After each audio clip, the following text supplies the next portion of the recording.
Thank you for tuning in to our second series of Breadcrumbs podcast with me, your host, Barbara Smith. Gather around with your little ones because it's kids' story time.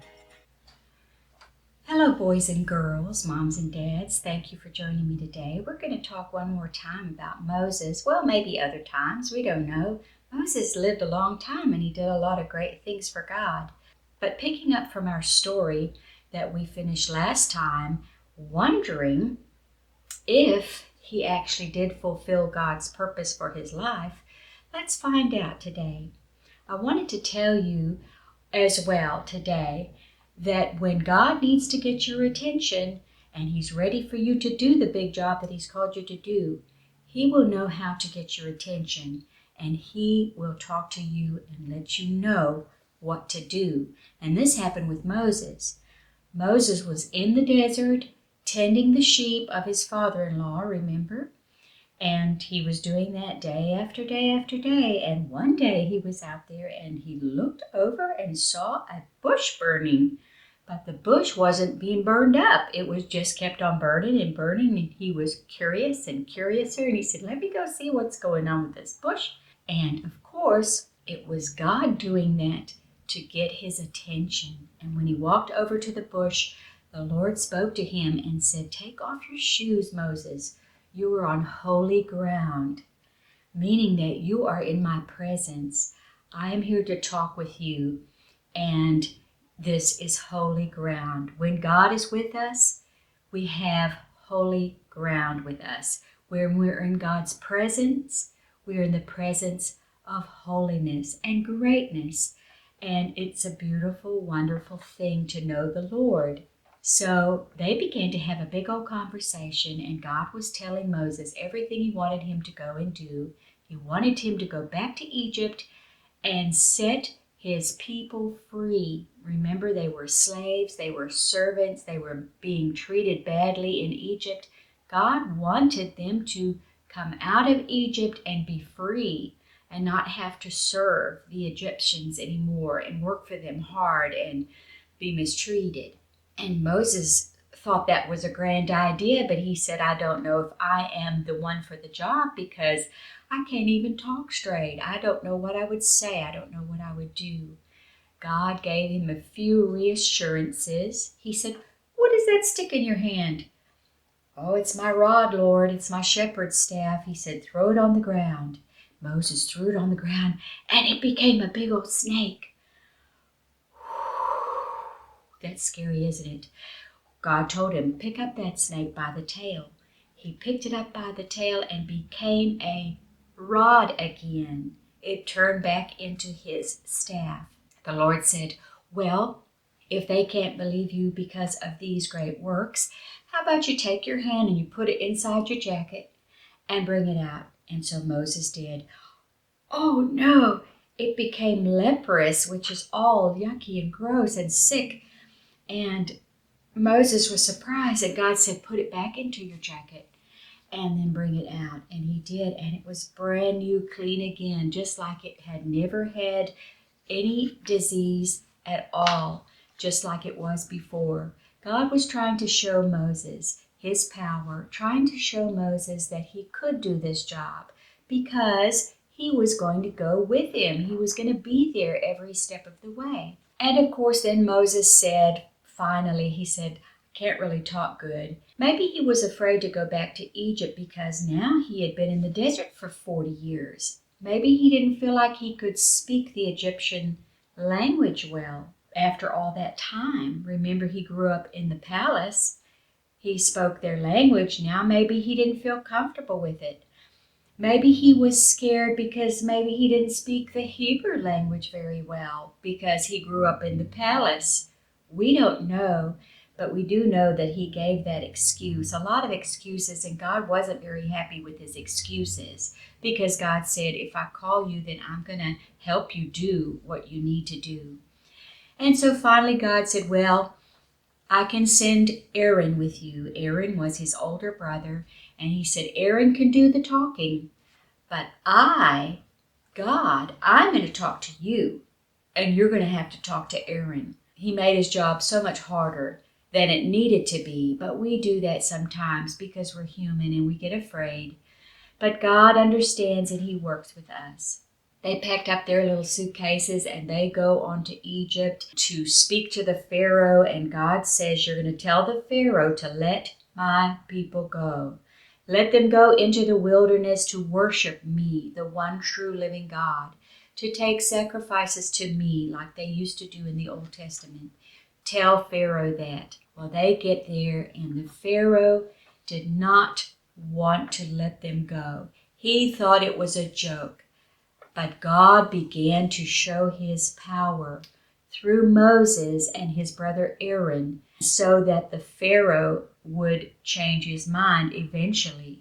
But it took a long time. It took a lot of heartaches for their people and for the people of Israel as well to be able to let them go. So first of all, He said, if you don't let my people go, I will turn the rivers into blood. Picked up a bit of water out of the river, put it on the ground, it turned into blood. Oh, gross. That's nasty. Plus, everybody had to wash themselves in the river. They had to wash their clothes in the river. They had to drink from the river. And now it was turned to blood.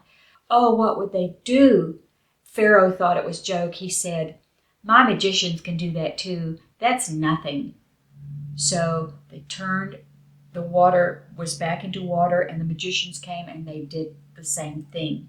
God and Moses had a talk again, and He said, we're going to bring plagues upon the people. So the first plague was frogs. Frogs, hoppity hop, hop, hop, green frogs, slimy frogs everywhere. You go to get a cookie from the cookie jar and there's a frog. Oh, awful. And they said, take the frogs away. But lo and behold, guess what? My magicians can do that too. Well, the magicians were able to do several of the first plagues. They had lice and mosquitoes and gnats. Some people call them different things, but the Bible calls it lice that they were plagued with next. Finally, the Egyptian magicians couldn't do what God was doing. They kept trying and they couldn't do it because God is almighty. And God began to protect His people from these plagues too. The Bible says that in the land of Goshen, down the road where the Israelites lived, they did not get all of these plagues, but the Egyptians began to get more and more plagues. Awful things. Let's see here. Flies were next. Flies everywhere. I hate it even when I have one fly. The other day I had a fly in my office and I kept having to do this, and I was on a meeting and I'm like, oh my goodness, there's a fly in here. And it drives you crazy. Can you imagine the whole room being full of flies?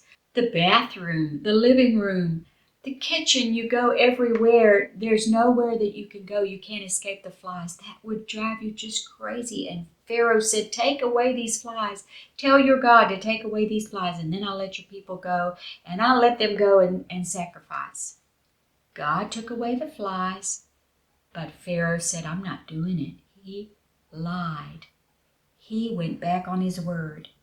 Then God sent another plague where their cows and their sheep, all of their livestock began to die. And that's bad, isn't it? Because, we eat cows, we call it beef or we call it a hamburger, and we eat pigs and we call it pork chops, right? We eat chickens. We eat these things. That's our food, and that was their food, and they began to die from diseases, and they were going to starve. And the Pharaoh said, take it away, stop it, make God stop it. And God did. But then Pharaoh wouldn't let the people go. Then God said, well, let's send boils and sores and ickiness on the people. Everybody got so sick and they got these big sores all over their body and they hurt so badly. They couldn't get rid of them. There was nothing they could do. The Pharaoh said, we can't stand this. It hurts so bad. We're in such pain and agony. We can't go to work. We can't do what we need to do. Tell your God to take this away. And Moses did, and God took the boils away. And Pharaoh said, I'll let the people go. And he didn't. He was just lying and lying. Next, God sent hail on the land for days and days, just big old hailstones. I don't know if you've ever seen hail, like big old balls of ice falling from the sky, but it can be very destructive to cars. It can make big old dents in cars. It can destroy your houses, your roofs. If it hits the people, it can hurt them. And also they couldn't go to work because of the hail and the rain. Pharaoh begged and said, ask God to take this away. We can't stand this. We've got to go to work. This is ruining our crops. I'll let the people go. I'll let them go and sacrifice to their God. So God stopped the hail, and Pharaoh said, no, I'm not letting you go. Every single time he said, no, I'm not doing it. Then God sent locusts. Now locusts are kind of like a grasshopper type thing, but they eat everything. If you have a stalk of corn, we eat corn. We need corn to make flour, to make bread, to make all the delicious biscuits our moms and grandmas make with that nice chocolate gravy that they make in Tennessee. I've never seen it anywhere else. And so we need corn, but the locusts came in just all of these locusts coming, big old swarms, constantly and eating everything, all of their crops, eating it all up, so there was none left for the people to eat. We eat corn too, and we make all kind of things from corn, but the locusts were eating all of their crops. Pharaoh said, tell God, take all of this away. We can't stand it. We need our crops. This is ruining us. So God did. He took the locusts away. And then the 9th plague was darkness. God brought a great, great darkness, like on a night where you can't see any stars, you can't see any moon. It's just pitch black. And of course, they didn't have electricity like we have. They couldn't just flip on the light. They were just in darkness for like 3 days and 3 nights, just going on and on and on, just dark, dark, dark. They couldn't go out to work. They couldn't live their normal lives because it was just darkness, darkness, darkness, and they weren't used to that. We aren't used to that either. So finally, Pharaoh says, ask your God to take away this darkness, and I will let the people go. And he lied again. Well, last but not least, God was fed up with this. He was showing his power, and then the Pharaoh would not let the people go. But of course, God knew what he was doing. The Bible says that God hardened Pharaoh's heart, made him mad at God, made him mad at the people, and said, no, I'm not going to let you go. Because God wanted to keep showing how powerful he was. At the very end, the very last plague was very, very sad, but very important to show God's power. And that was where God made all of their firstborn babies to die. Now what happened was God told the people of Israel, the people in Goshen down the road, this is the night that you're going to be able to leave. This is the night you're going to be set free. I want you to go and make a sacrifice, kill a lamb, make your lamb roast, put your seasoning on it, make it delicious. This is going to be your delicious last meal. And then you take some of the blood of that little lamb in a little dish, and you take it and you put it on the top of your doorpost. When you're going in the front door, put it up there on the doorpost. Put it on the sides over here so the blood of the lamb can really be seen really nicely. So they did that, so they had to put the blood on their doorpost. They had to fix the food, the lamb to eat, and they had to eat it all. All of the lamb that they prepared, they had to eat it all. And if it was too much, if it was too big, they would ask their neighbors, You guys don't kill a lamb over there in your house. You come and have dinner with us and stay with us in our house so that all of the lamb could be finished. And so they obeyed God. They went that day and they asked their Egyptian friends, they said, do you have a necklace you could loan me? I've got a special occasion. Could you give me some? I love those golden earrings you're wearing. Could I borrow those? Oh my, that's a beautiful golden plate. Do you think I could use that for my meal tonight? Can I borrow it? I'll bring it back to you in the morning. And God had told them, borrow all of these things, silver and gold, and borrow it from the Egyptians, because when you leave, you're taking it with you. And God was going to bless them that way. God was going to give them great riches by doing that. So the Israelites down in Goshen, they do everything that Moses told them to do, that God had spoken to him, and they get all of their borrowed stuff, they get all of their things together, they get their donkeys all packed up, their little satchels ready for their trip. And that night, all of the firstborn of Egypt and anyone that didn't have blood on their doorpost, their firstborn children were going to die. Lo and behold, the sun went down, the sun set. The Israelites were down in Goshen eating their lamb, putting the blood on the doorpost. When they were done, finished all of their lamb, they laid down to go to sleep. The Egyptians, the sun went down, they all went to their beds and lay down and went to sleep. And when they woke up, there was a big, huge cry and mourning in the land.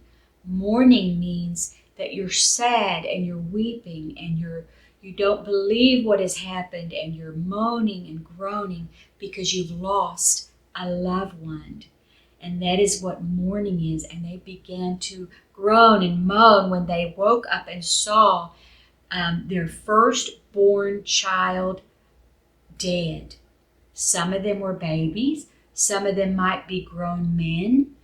Some of them might be teenagers. Because remember, if you have any older brothers or sister, they're born before you. So the firstborn means whoever the oldest brother is, the oldest child in your family, that was the one that was going to die.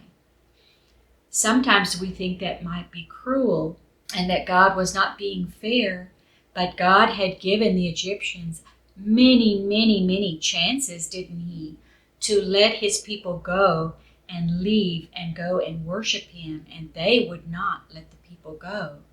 So they were out of chances, and God gave them a really big plague, the plague of the death of their firstborn, to show his power, that he was the one true living God and that he was almighty. And the Pharaoh's son died as well. And the Pharaoh came to Moses and said, "Get out, take your people, go and worship your God." He was so angry and in mourning that he just said, "Go and leave." And the people did. Not just the men, everybody left Egypt. All of the Israelites. There were millions of them. And so they began their trek and they left Egypt. And this means, at the end part of this story, that yes, our answer is yes, Moses did fulfill the purpose of God in his life, because God wanted him to go to Egypt and set his people free, and he did just that.